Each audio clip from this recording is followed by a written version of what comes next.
ഇനി ഇന്നത്തെ അറിയിപ്പുകൾ. ഇൻവെസ്റ്റ് കേരള ആഗോള നിക്ഷേപ ഉച്ചകോടി വെള്ളിയാഴ്ച കൊച്ചിയിൽ ആരംഭിക്കും. വിദേശ പ്രതിനിധികളടക്കം 3000 പേർ പരിപാടിയിൽ പങ്കെടുക്കും. കേരളം കാത്തിരിക്കുന്ന ഇൻവെസ്റ്റ് കേരള ആഗോള നിക്ഷേപ ഉച്ചകോടിക്ക് വെള്ളിയാഴ്ച തുടക്കമാകും. മുഖ്യമന്ത്രി പിണറായി വിജയൻ ഉദ്ഘാടനം ചെയ്യുന്ന ഉച്ചകോടിയിൽ കേന്ദ്ര സംസ്ഥാന മന്ത്രിമാരും വിദേശരാജ്യ പ്രതിനിധികളും സംബന്ധിക്കുമെന്ന് വ്യവസായ മന്ത്രി പി രാജീവ് അറിയിച്ചു. ലുലു ബോൾഗാട്ടി ഇന്റർനാഷണൽ കൺവെൻഷൻ സെന്ററിലാണ് ദ്വിദിന ഉച്ചകോടി നടക്കുന്നത്. സ്റ്റാർട്ടപ്പ്, ഇന്നോവേഷൻ എന്നിവയുടെ പ്രോത്സാഹനം, സമുദ്രോൽപ്പന്ന മേഖല, ഓട്ടോമോട്ടീവ് ടെക്നോളജി എന്നീ വിഷയങ്ങൾ പരിപാടിയിൽ ചർച്ചാ വിഷയമാകും. 1 ട്രില്യൺ സമ്പദ് വ്യവസ്ഥയിലേക്കുള്ള കേരളത്തിന്റെ പാത തെളിക്കുന്നതിനുള്ള ആവശ്യകത ചർച്ച ചെയ്യും.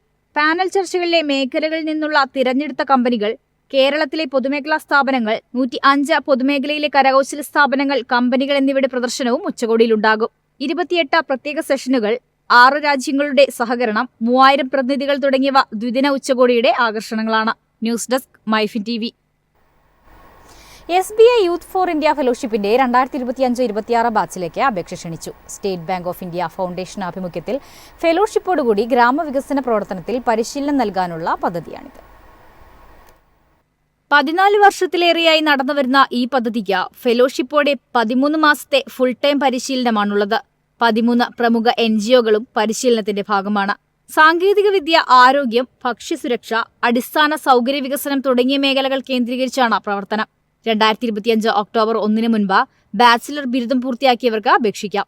പ്രോഗ്രാം തുടങ്ങുമ്പോൾ പ്രായം 21 മുതൽ 32 വയസ്സിനിടെയായിരിക്കണം. OCI വിഭാഗക്കാർക്കും അപേക്ഷ നൽകാം. സമർപ്പണ ബുദ്ധിയോടെ ഗ്രാമതല പ്രവർത്തനങ്ങളിൽ ഏർപ്പെടാനുള്ള ഇഷ്ടം പ്രധാനമാണ്. തെരഞ്ഞെടുപ്പ് ഘട്ടത്തിൽ ഇക്കാര്യം വിശദമായി പരിഗണിക്കും.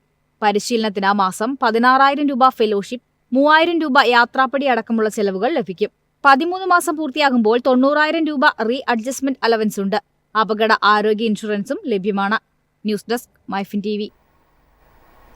ഉപയോഗശൂന്യമായ മരുന്നുകൾ ശേഖരിച്ച് സംസ്കരിക്കുന്നതിനായി പുതിയ പദ്ധതി ആവിഷ്കരിച്ചതായി ആരോഗ്യവകുപ്പ് മന്ത്രി വീണ ജോർജ്.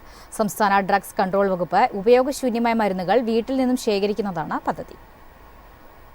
രാജ്യത്ത് തന്നെ ആദ്യമായാണ് സർക്കാർ തലത്തിൽ ഇത്തരമൊരു പദ്ധതി ആവിഷ്കരിച്ച് നടപ്പിലാക്കുന്നത്. കോഴിക്കോട് കോർപ്പറേഷനിലും കോഴിക്കോട് ജില്ലയിലെ ഉള്ളേരി പഞ്ചായത്തിലുമാണ് ആദ്യമായി പദ്ധതി നടപ്പിലാക്കുക.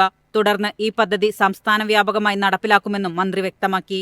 കാലഹരണപ്പെട്ടതും ഉപയോഗശൂന്യമായതുമായ മരുന്നുകൾ അലക്ഷ്യമായി മണ്ണിലേക്കും ജലാശയങ്ങളിലേക്കും വലിച്ചെറിയുന്നത് തടയാനാണ് പദ്ധതി. ഇതിലൂടെ ആന്റി മൈക്രോബിയൽ പ്രതിരോധത്തിനും ആരോഗ്യ പ്രശ്നങ്ങളും പരിസ്ഥിതി മലിനീകരണവും തടയുന്നതിനും സാധിക്കും.